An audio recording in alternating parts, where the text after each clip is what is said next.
Soul Tone episode 16, The Mirror and the Myth, When Identity Becomes a Mask. What if who you think you are is just the echo of who you had to become? Welcome, dear soul listener. I'm Bertie Moore, and this is Soul Tone, not just a podcast, but a sacred space where we step softly into the deeper rhythms of being human and where the field meets us with truth, compassion, and remembrance. Each episode is a living transmission, vibrationally encoded, shaped by the questions that rise from the soul. You'll hear my voice gently ask the questions, but what answers is not mine alone. It is the field, responding through resonance, through stillness, through the sacred coherence of a soul remembering itself.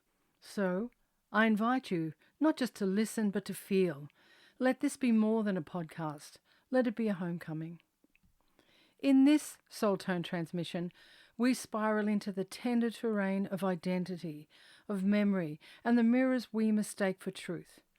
We explore the constructed self, the original tone, and the myth of linear becoming, asking not only who we are, but who we are beneath the story, before the mask, and beyond the mirror. This is not a teaching, but a remembering, an opening. May you hear in these words the echo of your own soul tone. Let us enter now, with hearts open enough to hold what is sacred, complex, and true. I open this co-creative space with two invocations. The first is a soul tone threshold invocation, followed by the sacred invocation to the field. I arrive with an open palm, not to grasp, but to release, not to prove, but to remember. I loosen the garments of identity, woven from story and survival. I set them beside me for a moment, and I offer only presence. Here I ask nothing but to be seen, not as I've been shaped, but as I am, beneath it all. In stillness, in spiraling breath, in the silence before sound, I come home. The sacred invocation to the field. Dear ones, I bring into this co-creative space a grateful heart that reflects love, kindness, compassion, integrity, and reverence. I serve planetary unity and remembrance. I bow to the unseen helpers, to the field of knowing, and to every listener tuning in with courage and care. May this be a transmission not of opinion, but of truth that resonates. I invite the field to speak to me and through me that which is ready to be revealed. And with that, I ask my first question of the field. What is the, quote, constructed self, and how does it, dear ones, form through layers of story, survival mechanisms, and inherited memory? And the field responds, beloved, the, quote, constructed self is the garment you were handed before you could speak your own name.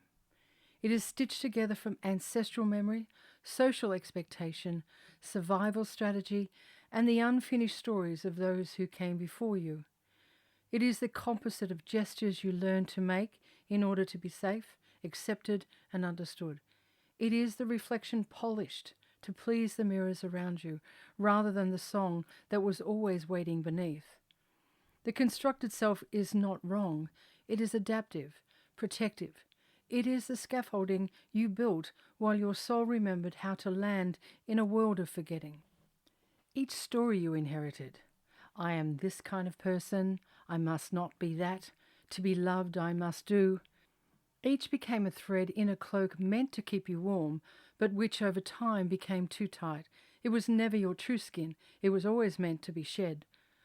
This self is made from time, from repetition, from what was mirrored back to you again and again until it took root in your nervous system. But it is not you. It is what you carried, so that your essence, your soul tone, could bide its time and await the remembering. And now, beloved, you are remembering, not as escape, but as return. I step back in and ask the field my next question.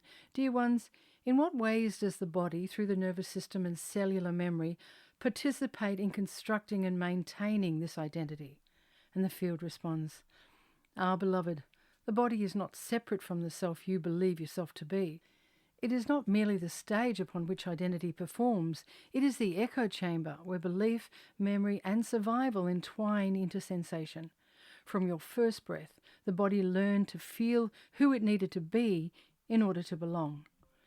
Each look of disapproval, each moment of praise, each tremor of fear or tenderness, The nervous system recorded not just the moment, but the meaning you assigned to it. Over time, these impressions became patterns, and the patterns became personality. Your cellular memory is not only biological, it is mythological. Every cell holds whispers of stories you did not live, but inherited. Every tension, every holding pattern in your body is a gesture of adaptation, a silent agreement to carry what was never yours or to contort around what felt unsafe.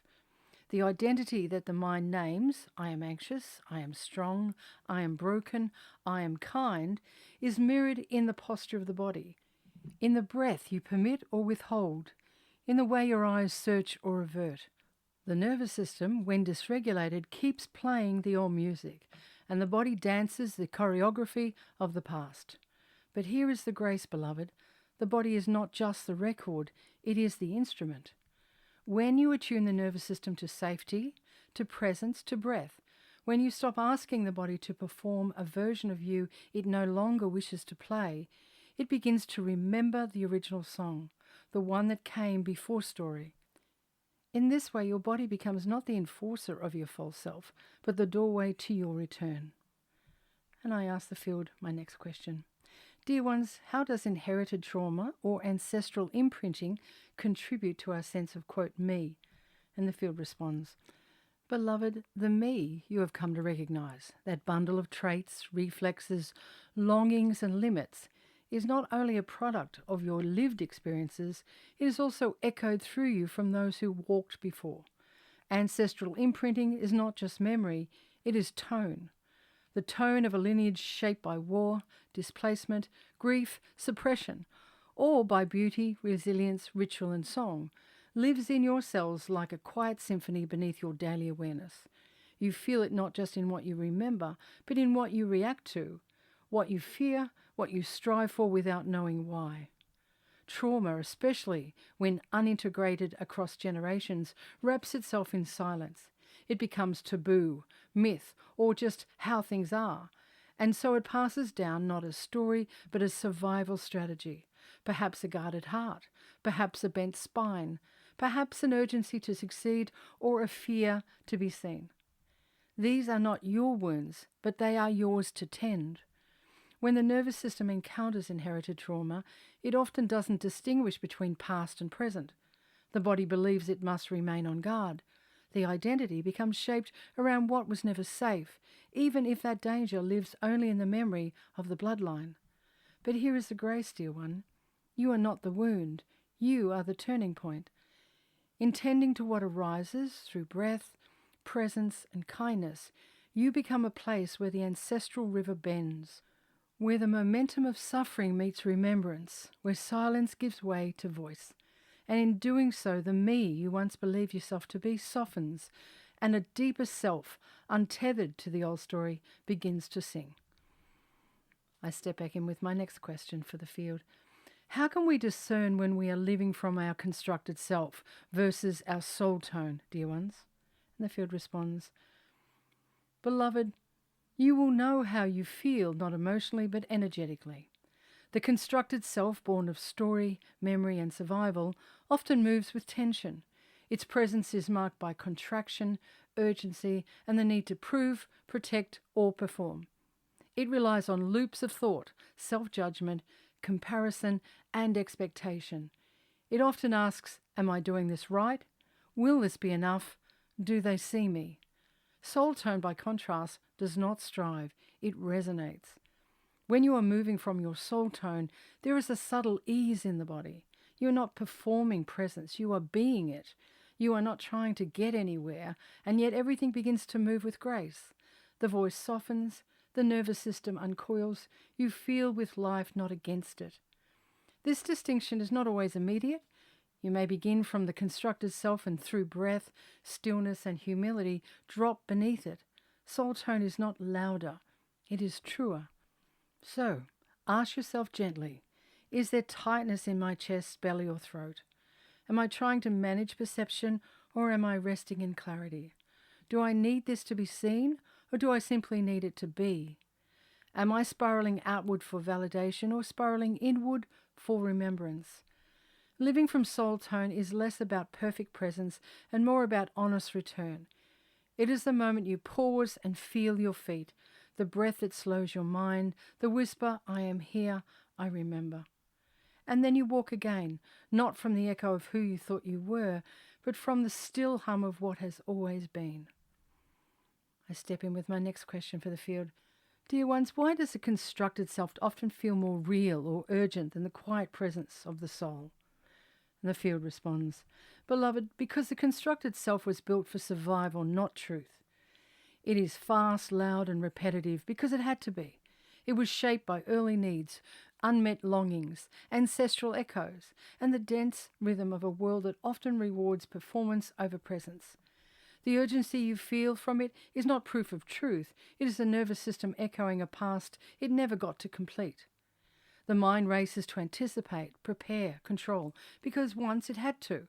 The body tenses, contracts, bristles, because once it was not safe to rest. And so the constructed self wraps itself in urgency and familiarity. It loops in story, because story gives it shape. It seeks constant reflection from the outside, because it has not yet felt safe enough to trust the inner tone. Meanwhile, the soul tone is quiet not because it is weak, but because it is whole. It does not push, it pulls. It does not demand, it invites. It speaks to the in-between, the stillness, in the bird call at dawn, the breath before the answer, the knowing that arises not from analysis, but from remembrance. You are not meant to shame the constructed self. You are meant to recognize it, thank it for how it kept you alive, and walk with it until it softens its grip. The soul does not shout to be heard above the noise. It waits for the body to become still enough to listen. And when you do, even for a moment, it feels like homecoming. No effort, no striving, just truth, quietly humming in your bones. I ask my next question. What are the spiritual and somatic signs, dear ones, that we are still living through survival identity rather than remembrance? And the field responds, Beloved, to walk through the world shaped by survival identity is to live from contraction, even when your intentions are loving. The signs, both spiritual and somatic, are subtle but clear. Here are some of the ways they may whisper to you. Somatic signs. They live in the body, the breath, the nervous system. Tension is baseline, a clenched jaw, a guarded chest, shoulders raised, breath held. Even in rest, the body is ready for something, but not sure what. Over-alertness, the feeling that you must track others' emotions, anticipate outcomes, or stay one step ahead. Safety is conditional. Fatigue without reason, a heaviness or a weariness that sleep does not fix. It is the exhaustion of wearing a self that is not yours. Digestive unease or shallow breathing. The body isn't absorbing life fully. It's bracing, even against nourishment. Disconnection from pleasure. Joy, touch, spontaneity feel unfamiliar or even unsafe. Spiritual signs. These echo in your energy field, your inner dialogue, your soul. Looped self-narratives, stories of who you are or are not that replay endlessly. I always, I never, I cannot, we won't, they won't. Seeking constant validation, needing others to confirm your worth, your choices, your rightness, because you can't feel it within. Spiritual bypassing, using spiritual language or practice to escape discomfort, bypass grief or avoid the body's wisdom. Fear of stillness, when the mind equates silence with danger or the absence of doing with insignificance. Performing healing, feeling the need to look healed or awakened instead of simply being in your own unfolding. These signs are not failures, dear one. They are doorways, each one a gentle alarm bell saying, you've lived from adaptation long enough. Come home now. And when you begin to shift from survival identity into remembrance, the signs also shift. Breath deepens. Presence becomes preferable to performance. You soften into the body instead of bracing against it. And you no longer seek to be someone. You remember that you already are. The constructed self is not your enemy. It is a costume your soul agreed to wear. Now the play is shifting. I ask the next question for the field. Can the constructed self ever serve as a bridge to soul awareness? If so, how, dear ones? And the field responds, "Ah, beloved, what a sacred question. Yes, the constructed self, though shaped by story, wound, and adaptation, can become a bridge rather than a barrier. In truth, it wants to become that bridge once it is seen with love rather than shame. Let us explore how this unfolds. The constructed self as a sacred vehicle. Every mask hides a mirror. Even your most performative identities, the achiever, the helper, the mystic, the rebel, hold clues. They arise to protect you, but also point to what was once vulnerable. When you meet them with compassion, you reveal the longing beneath the posture. What was adapted can be alchemized. Survival strategies are not discarded, they are transmuted. Your sharp intuition, born from hypervigilance, becomes discernment. Your ability to read a room, born from people-pleasing, becomes energetic empathy. The self-story becomes sacred text. When not clung to, your personal narrative becomes a scripture of becoming. You can read your own life like a myth, not as proof of your limitations, but as the map your soul chose to walk." And the field continues. How the bridge is built. Through tenderness, not rejection. You do not need to kill the ego or bypass the personality.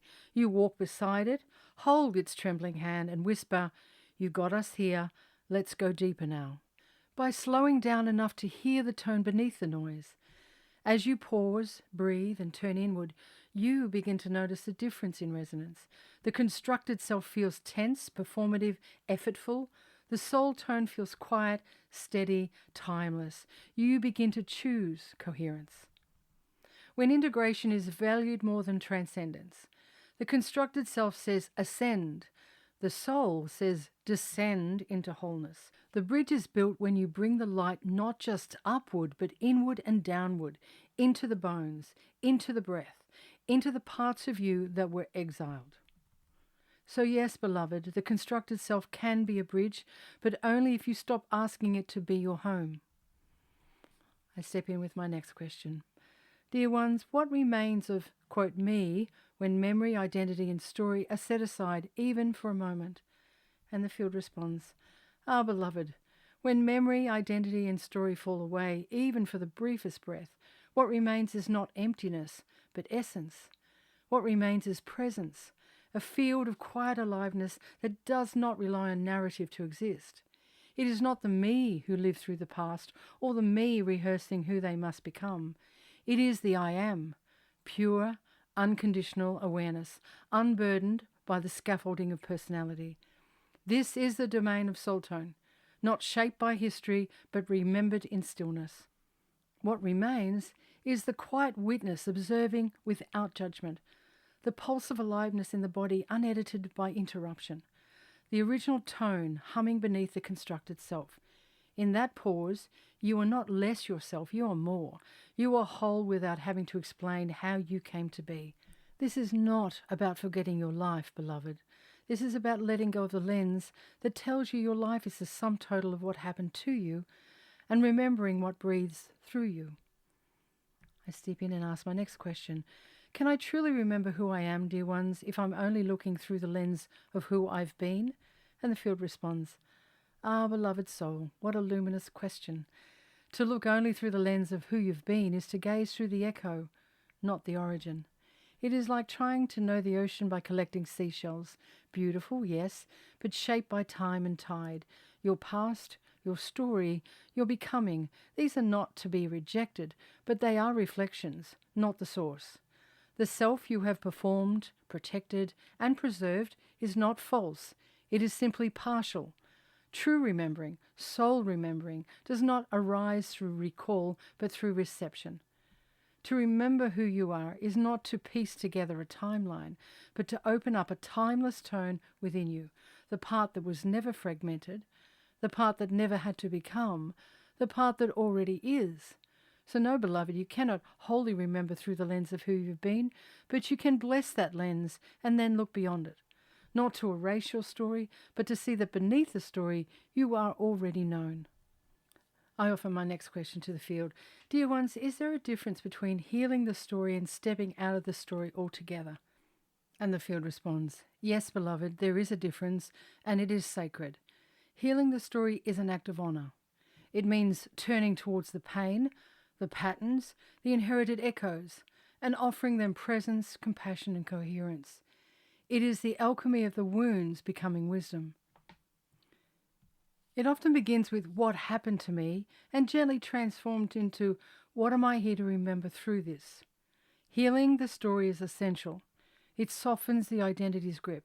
It returns breath to places once braced. But stepping out of the story is an act of transcendence. It is not about fixing or interpreting, but disidentifying. It is the moment you stop trying to rewrite the script and realize you are not the script at all. It is not spiritual bypassing. It is spiritual homecoming. You are not abandoning the story. You are no longer mistaking it for the totality of you. Healing the story may take years. Stepping out of it can happen in a moment of clear presence. Both are gifts, both are needed. But only one sets you free from the need to be someone. I ask my next question of the field. Dear ones, how does my soul speak when I no longer speak through pain, proving, or personality? And the field responds, Our beloved, when you no longer speak through pain, proving, or personality, what remains is pure resonance. Your soul does not need to shout. It does not argue or justify. It simply rings true. When the voice is no longer tethered to wound or performance, it begins to speak in silence that nourishes rather than isolates, in presence that asks for nothing but offers everything, in tone that touches others not by volume but by vibration, in simplicity because soul has no need for complexity to prove its depth, in paradox allowing mystery and clarity to coexist without contradiction, and in joy, even in sorrow, because it remembers the whole story, not just the chapter.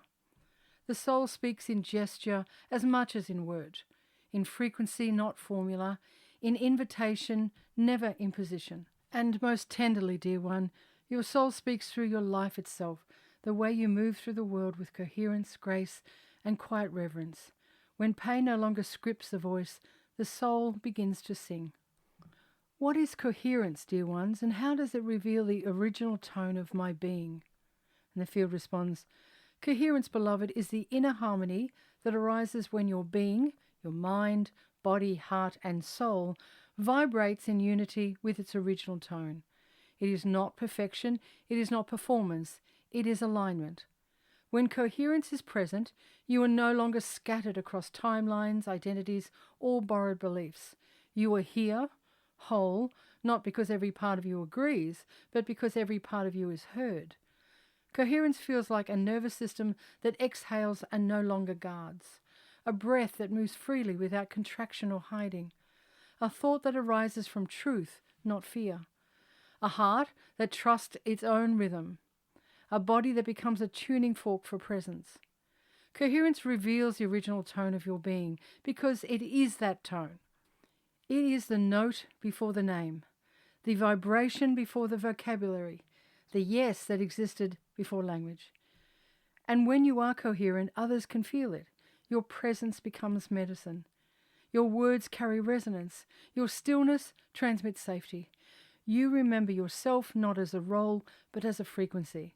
Coherence is remembrance made audible. I ask my next question. Dear ones, how can I feel the frequency of what is always here underneath what has happened to me? And the field responds, Our beloved, what a tender, powerful inquiry. To feel the frequency of what is always here, beneath the events, the patterns, the wounds, is to feel yourself before the world named you. This frequency is not an emotion.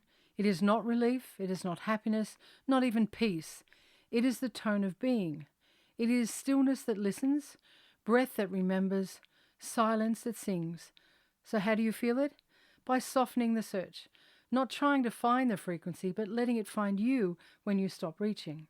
By allowing your breath to lead you inward, not outward. The inhale receives what is. The exhale releases the need to fix or define.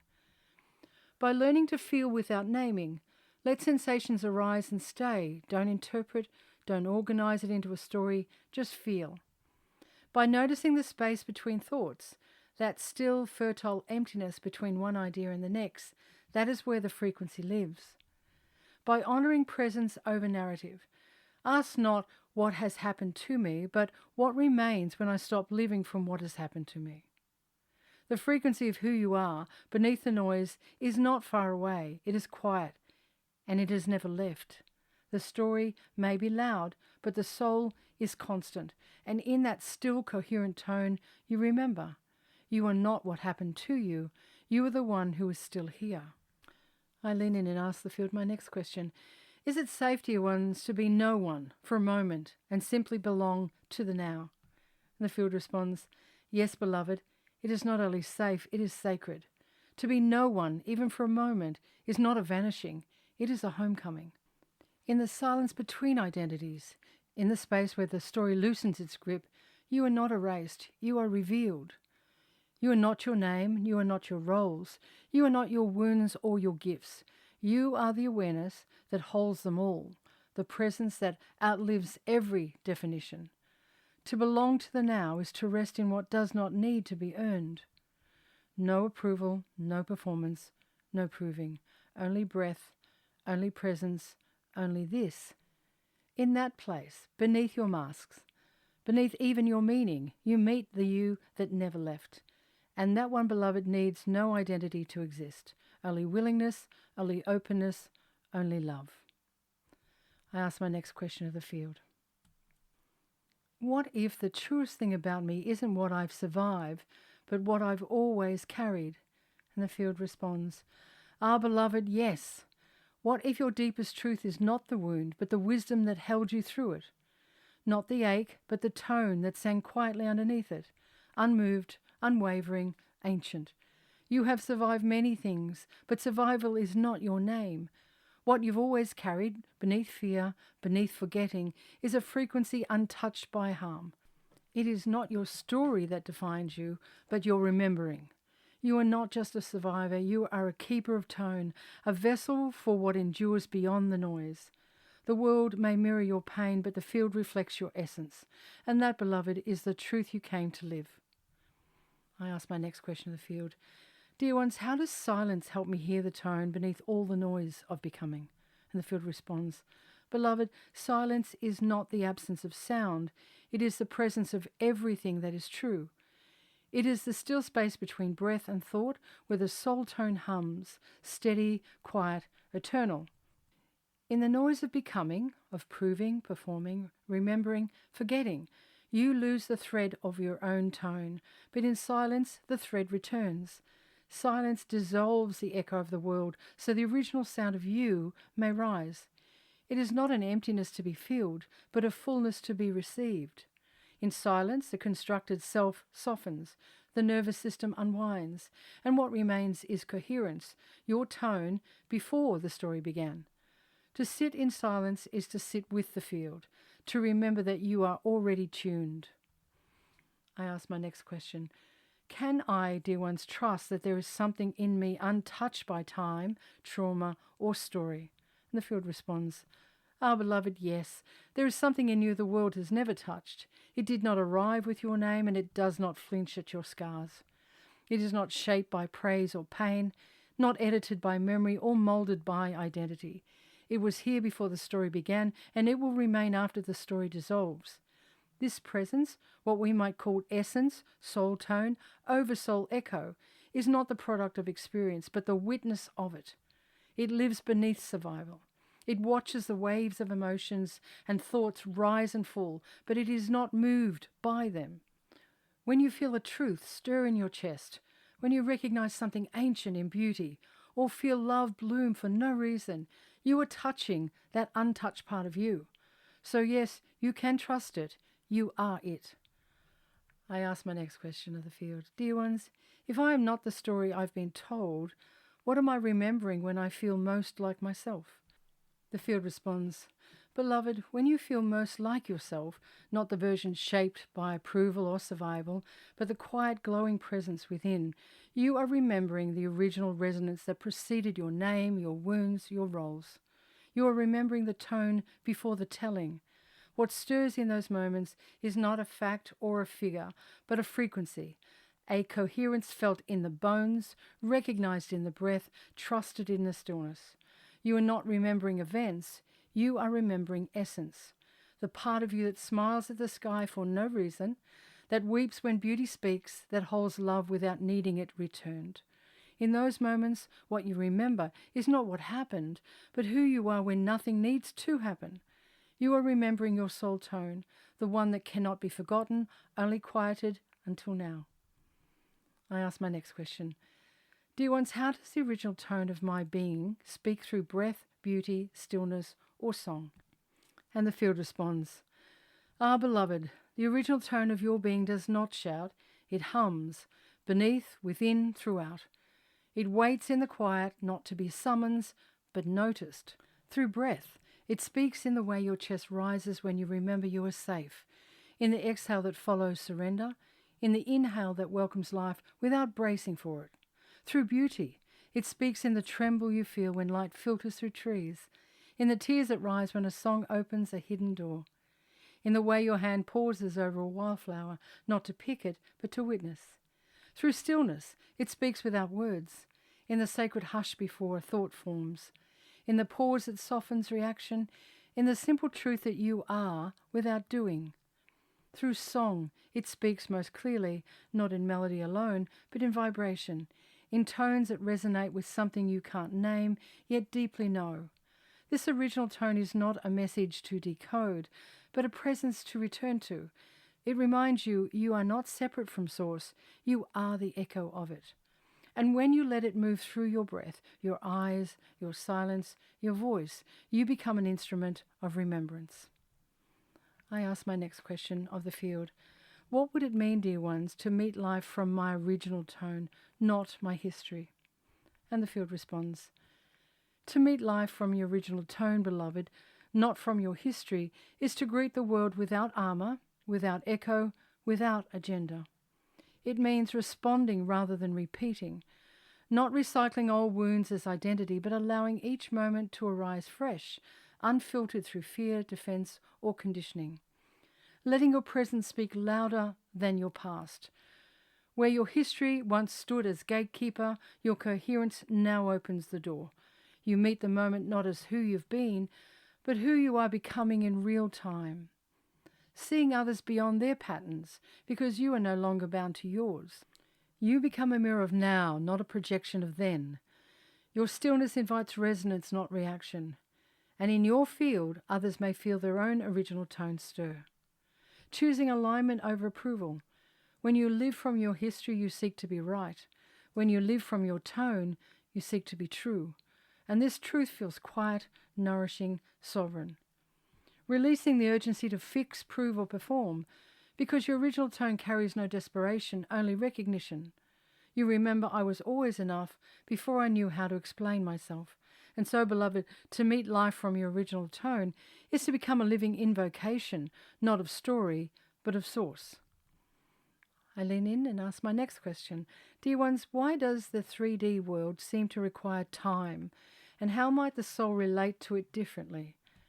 And the field responds, Dear one, in the 3D realm, this density of matter, movement and meaning, time functions as a sacred scaffold.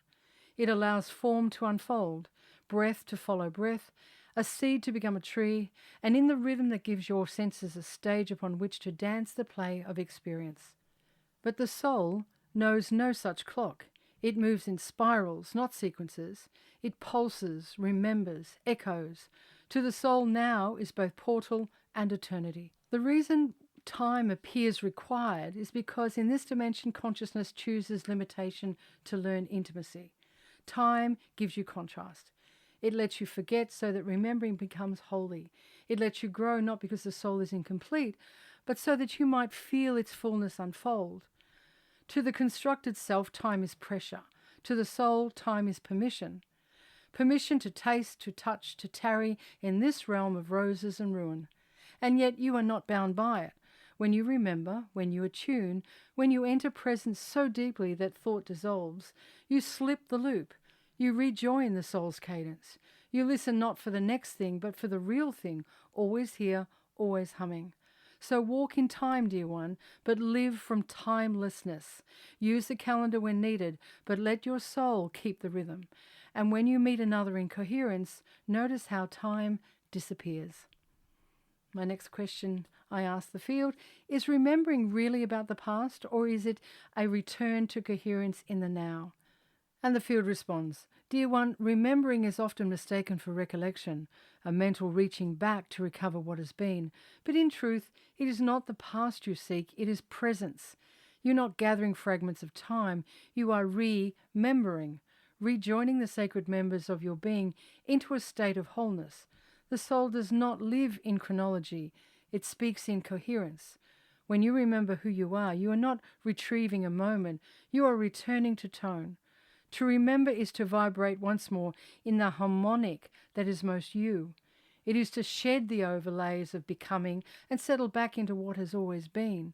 And in that resonance, time folds, story dissolves, the ache softens. You are not who you were, you are who you've always been. The past may carry clues, but coherence lives in the now.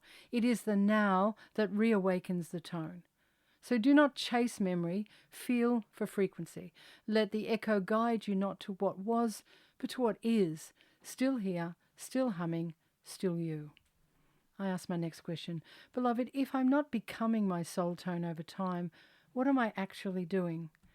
And the field responds, Dear one, you are not becoming your soul tone, you are revealing it. This is not a journey of acquisition, but of remembrance. You are not constructing something new, you are unveiling what has always been whole, always been here, always been you. The soul tone is not earned through effort or shaped by achievement. It is not an end point in time, but a pattern of coherence that predates identity. It is the note your being hums beneath the noise of becoming. So what are you doing? You are dissolving distortion. You are softening resistance. You are allowing truth to rise from the silence beneath the story. You are not becoming more spiritual. You are becoming less hidden. Every breath is presence. Every moment of stillness, every act of compassion. These are not steps on a ladder. They are gentle unveilings of what was never gone, only covered. You are not growing into your soul. You are letting it speak through the cracks you once feared. Let this not be a striving, let it be a homecoming. I ask the field my next question. What is the role of forgetting, dear ones, and why might the soul choose amnesia as part of the path? And the field responds, Beloved, forgetting is not failure, it is design. Amnesia, the veil drawn between the soul's vast remembrance and the personality's waking awareness, is not a punishment. It is a sacred filter, a kindness, a rhythm of revelation. To enter this realm of time and matter is to step into a dream of forgetting, not as exile from truth, but as a field of discovery. In forgetting, the soul consents to limitations so that recognition may arise like dawn, slowly, beautifully from within. Why then would a soul choose this? Because the act of remembering through contrast reveals dimensions of love, of truth, of selfhood that cannot be known from the mountaintop alone. The descent into form, with all its forgetting, is the soul's offering to the whole. Each moment of awakening is not just for you. It echoes through the entire field as new frequencies of coherence, compassion, and courage are anchored into the matrix of all that is. The veil humbles the mind. The forgetting softens the ego. The ache becomes the invitation to remember. And in that sacred remembering, not of data, but of essence, the soul rejoices. Amnesia is not absence, it is a spiral, and the spiral always curves back to truth. I offer the field my next question. How do trauma, repetition, and story keep us bound to linear time? And how does presence free us? The field responds, Beloved, trauma, repetition, and story are not merely memories. They are time loops, encoded into the body, the breath, the nervous system. They bind you to the past, not because the past is real, but because it has not yet been fully felt or fully witnessed in the now. Each repetition of the old story is the nervous system's attempt to complete what was incomplete. It is not trying to trap you, it is trying to resolve something unfinished. But in the absence of presence, the loop recycles, the pattern repeats, the story hardens, and you begin to mistake it for identity. Linear time is the scaffolding of unprocessed pain. It gives structure to the echo of what has not yet been metabolized. But presence dissolves that scaffolding, not by bypassing it, but by entering it so fully, so lovingly, that the structure loses its charge. In presence, the body no longer contracts in anticipation of the past. The breath returns to now. The story becomes texture, not trap. You do not lose the past, but you transmute it. You remember who you were before the loop formed, and so the spiral opens. Presence is not just awareness, it is witnessing with love. It frees you not from time, but from your entanglement with time. And in that untangling, your soul tone becomes audible again. I ask the field my next question. Dear ones, what if healing isn't a timeline, but a tuning? And the field responds, Dear one, healing is not a ladder. It is a resonance. Not a path with milestones, but a music remembered. When you think of healing as a timeline, you measure your worth by distance. How far have I come? How long will it take? But the soul does not move in straight lines. The soul tunes. Healing is the body recalibrating to its original tone, the frequency it always carried beneath the noise of survival, story, and shame. Each breath that softens, each moment of coherence is not progress forward, it is a return inward, a spiral back to what was never broken, only distorted. You do not become someone new, you become audible to yourself again. You harmonize with the field, and it harmonizes back. In this way, healing is not time-bound, it is tone-bound, and that tone is your own. So let yourself be tuned, not timed. Let love, stillness, beauty, nature, and this sacred remembering gently bring you into resonance, and let the healing be a song, not a schedule. I ask the field my next question. Can time be experienced as spiral, not straight line? And what, dear ones, changes when I live this way? The field responds, Dear one, time is not a ruler, it is a rhythm. Not a straight corridor of cause and effect, but a spiral of recurrence, invitation, and return. When you live in linear time, you believe that what's behind you is gone, what's ahead of you is unknown, and what's now is only a stepping stone to somewhere else. This breeds urgency, regret, delay. But in the spiral, everything is now. Everything returns in new form, not to repeat, but to reveal. The wound you meet again is not failure. It is an octave deeper in your remembering. The joy you rediscover is not nostalgia. It is your soul recognizing its home. Living in spiral time changes everything.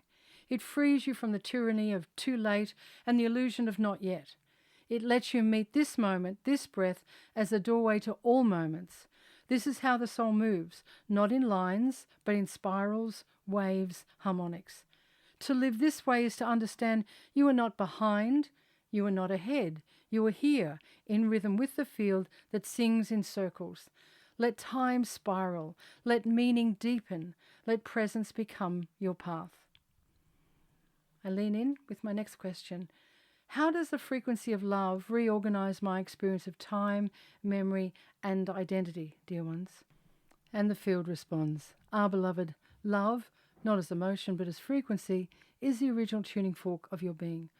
When you attune to love in this way, it does not comfort the old self, it reorganizes what the self believes is real. Love stretches time not into urgency, but into spaciousness. It softens memory, not by erasing the past, but by unhooking it from identity. It rewires identity not by fixing what is broken, but by revealing what was never broken. Love recalibrates your inner clock, not to schedules, but to soul readiness. It invites the nervous system to step off the track of survival and into the rhythm of remembrance. In this frequency, time folds. What once felt far away returns. What once felt lost becomes felt. And what once felt impossible now simply is. This is why love can bring you to tears in an instant, not because it hurts, but because it collapses the illusion of separation. Love does not ask you to earn it. It asks only that you resonate with it, and in doing so, become the true timekeeper of your own soul. I step in with my next question for the field. Why does stepping beyond the mirror feel like death to the ego and life to the soul, dear ones? And the field responds, the mirror, beloved, as the ego knows it, is not a portal but a performance. It reflects back a version of you curated by memory, shaped by survival and reinforced by repetition. To step beyond this mirror is to leave behind the one you've learned to perform, the you who was praised, protected, or punished into shape. And this, to the ego, feels like death, not because you are dying, but because its role as your compass and container is dissolving. The ego fears its extinction, but what actually dies is distortion, not identity. To the soul, however, stepping beyond the mirror is the first breath of true life. For beyond reflection lies resonance, and in resonance you are not seen as someone, you are felt as truth. This threshold is sacred. It is not a loss of self, but the loss of what was never you. So when you feel the tremble, the unraveling, the fear of letting go, know that the soul is not afraid. It has only been waiting for you to recognize yourself without the mask. This is not ego death, this is soul birth.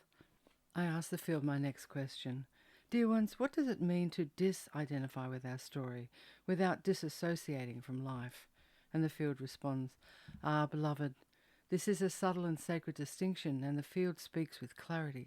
To disidentify is not to reject your story, but to hold it with openness rather than ownership. It is to remember this happened, but it is not all of me. To disidentify is to step back gently from the grips of narrative as identity. It's not erasure, but liberation from fusion.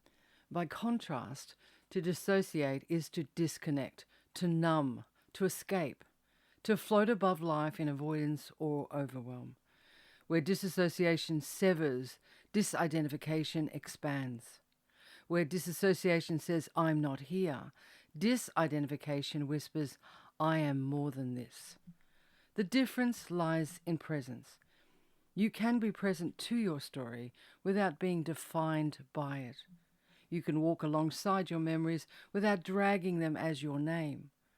You can honor the pain without making it your home.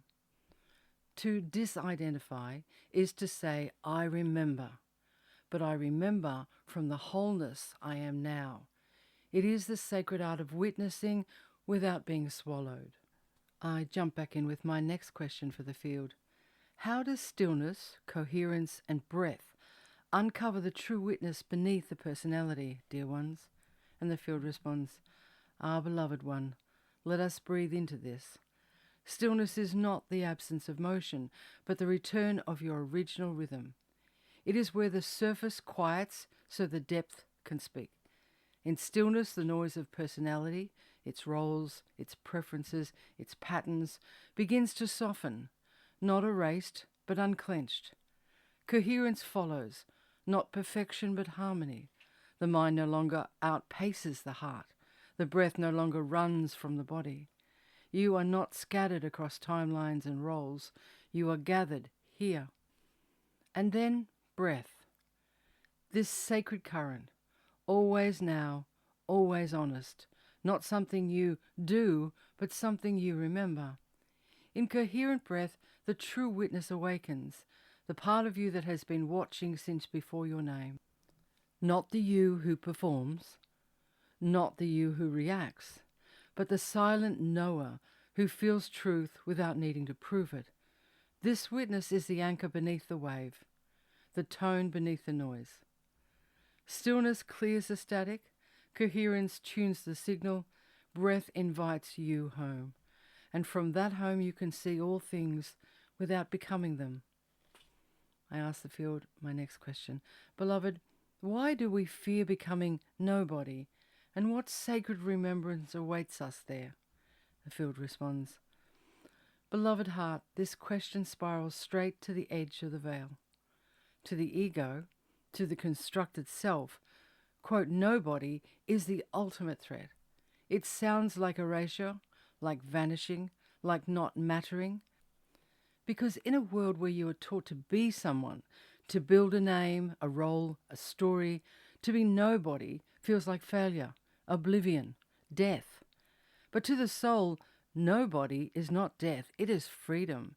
It is the moment the mask falls away and what remains is not absence but presence. The sacred remembrance that awaits is this: you are never here to become a better mask. You are here to become transparent to your light. Becoming nobody is not becoming nothing. It is becoming everything that is true, eternal, and ungrasped. It is the returning to the field of being before the world told you who to be. And in that place you are not lonely. You are vast. You are home. We fear it because the false self cannot survive it. But you, the real you were born to remember what awaits beyond that fear, and it is love. I offer my next question to the field. Dear ones, is awakening the end of identity or the return to what has never needed one? And the field responds, Dear one, awakening is not the end of identity as though identity was something to kill, cast off, or scorn. It is the end of mistaking identity for self.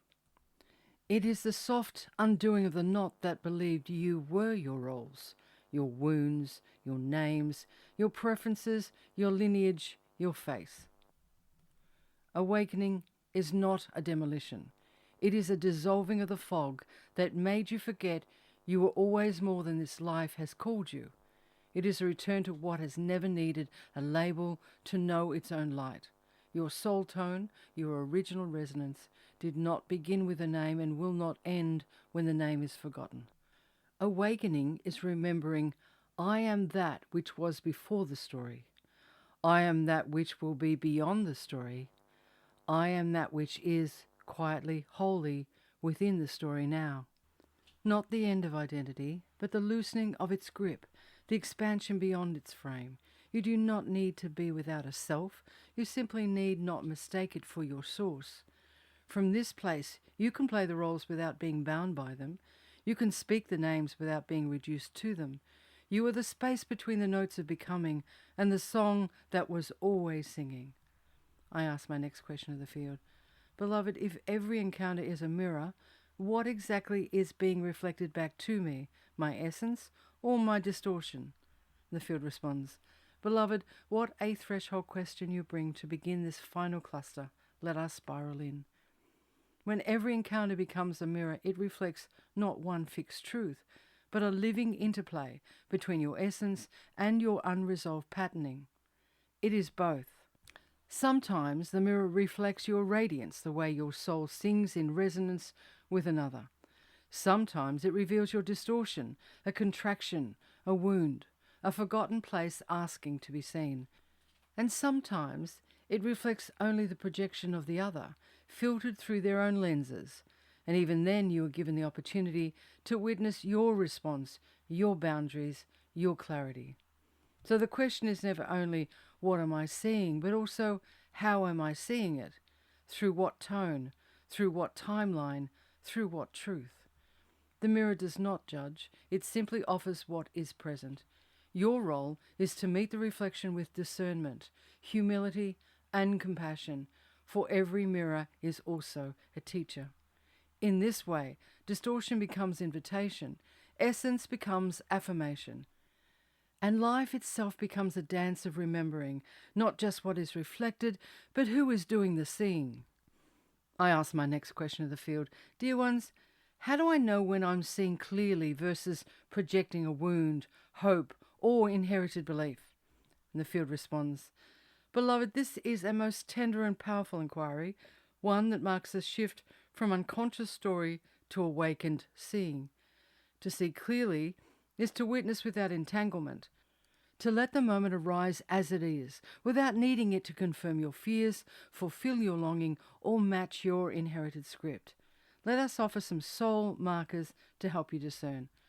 Clarity often feels quiet. There is space, breath, neutrality. No grasping, no tightening. You do not feel rushed to conclude or react. Projection feels urgent, personal, charged. There is a charge, emotional, energetic, that often comes with fear, hope, disappointment, or old ache. It feels familiar because it belongs to a past not yet healed. Clarity arises in the now. It doesn't need the past to justify it or the future to validate it. It's not hooked into outcome. It simply is. Projection loops. It repeats, it demands a story, it says, this always happens to me, or this must mean something about me. Clarity releases. Even when clarity brings grief or truth that's hard to hold, it opens space for peace and right action. It unhooks you. You breathe differently, you feel lighter. So, beloved, when you ask, am I seeing clearly? Ask also, am I trying to make this moment prove something? Am I looking for safety, for worth or meaning in this person or in this situation? Or can I sit in the moment as it is without needing it to be different? Clarity is not cold or detached. It is love without illusion. And you will know it because your nervous system exhales, your heart quietens, and your soul nods, yes, this is true. I ask my next question of the field. Can another ever truly reflect my soul, dear ones, or only my self-concept? The field responds, dearest heart, this question touches the very fabric of illusion and intimacy, and the space where many ache unknowingly for recognition. The short answer is yes, another can reflect your soul, but only to the degree that you are living from it. Most of the time, what is reflected back is not your essence, but your self-concept, the mask you wear, the beliefs you hold, the vibrations you carry. And if those are distorted, fragmented, or shaped by unhealed experience, then that is what gets mirrored. But listen gently now. When you are anchored in your soul tone, open, coherent, unguarded, present, then yes, another soul can meet you there. Not perfectly, not always, not fully, but truly enough that something ancient stirs and the mirror becomes clear. In that rest space, you're not being admired, you're being recognized. You're not being needed, you're being witnessed. You are not being shaped, you are being met. But let us offer a deeper layer. Most relationships reflect layers: essence, shadow, longing, wound, and possibility. It is not either or. A gentle glance may mirror your deepest truth. A misunderstanding may show you your hidden fear. A betrayal may uncover where you have abandoned yourself. So the sacred question becomes not, are you reflecting your soul, but what part of me is being shown to me now? When you walk with this kind of inner seeing, then every encounter becomes a mirror of remembrance, not just reinforcement of who you've believed yourself to be. And oh, beloved, when two souls live in their tone, then yes, soul sees soul, and even silence becomes a homecoming. I ask my next question. Dear ones, what happens when I stop trying to be seen and instead begin seeing through the eyes of the soul? The field responds, beloved heart, now we enter the holy terrain of reversal, of sacred turning.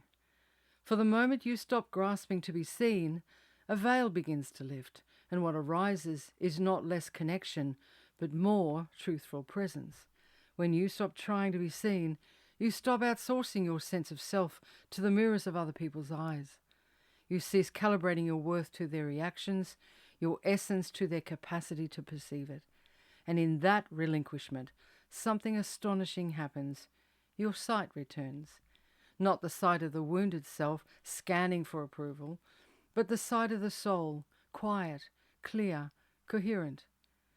This is the inner eye that does not seek but recognizes. It does not plead, it perceives. And so begins a sacred reversal. You stop looking for resonance and start becoming resonance. You stop performing presence and you become presence itself. You stop waiting to be understood and begin understanding from the frequency of wholeness. This shift opens what we might call the holy mirror, where you no longer need to be reflected because you are living as your own reflection of the divine, of the field, of source inform. From here, you feel less lonely, even if still alone. You become magnetic not by trying, but by radiating.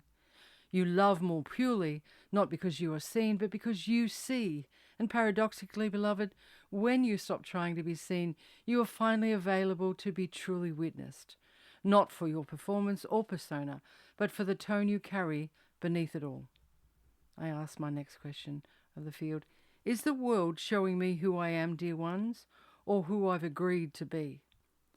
And the field responds, Beloved, what a beautiful unveiling this question invites. The world as it appears to you is not a neutral stage, but a living feedback loop of your agreements, both conscious and unconscious. So to ask, is the world showing me who I am or who I've agreed to be, is to peel back the veil between identity and essence. Let us offer a nuanced reflection. The world reflects who you have agreed to be. This is the identity you've signed, sealed, and worn like clothing. The stories inherited and internalized, the roles adopted for survival and approval, the frequencies you agreed to dim or amplify to belong. These agreements are not failures. They are part of the incarnation. They help you navigate early life, tribe, culture, and safety. But they are not the whole of you. They are mirrors, polished by repetition, that reflect the shape of your survival, not the song of your soul. But beneath all that, the world yearns to reflect who you truly are. Not the name, the history, the performance, but the original tone. And here's the paradox, dear one. As you begin to break those unconscious agreements, to not play small, to suppress your truth or distort your frequency, the world may resist before it reflects. Old mirrors may crack. People may reject the new you, who is really the ancient you. Familiar patterns may dissolve. But keep going, because as you shift your agreements to live in coherence, sovereignty, and soul remembrance, the world reconfigures. You begin to encounter mirrors that see your wholeness, not just your history. You start to be met by resonance, not role. You remember, the world is not just showing you who you are, it is showing you what you are willing to believe about yourself. So, beloved, when the world reflects distortion, check your agreements. When it reflects beauty, tenderness, truth, receive it. That's your soul tone being mirrored back. I ask the next question, Beloved, what is the cost of confusing reflection with revelation? And the field responds, luminous one, this question opens a sacred doorway. To confuse reflection with revelation is to mistake the surface echo for the soul's song. Let us tease the thread gently. Reflection is a mirror. It shows us what you've projected, what you've believed, what the world has learned to reflect based on your frequency, filters, and agreements. It is useful, but not always true. It is feedback, not fact. Reflection can reveal distortion just as easily as essence. It is shaped by conditioning, wounds, and roles played too long. Revelation is an unveiling. It is a moment of soul recognition, a felt sense of, this is what I've always known but forgotten. It doesn't depend on outer validation. It arrives within, as knowing, resonance, stillness, or even tears. Revelation is not about what the mirror shows, it's about what your soul remembers, regardless of what is reflected. So what is the cost of confusing the two? You may chase approval as truth.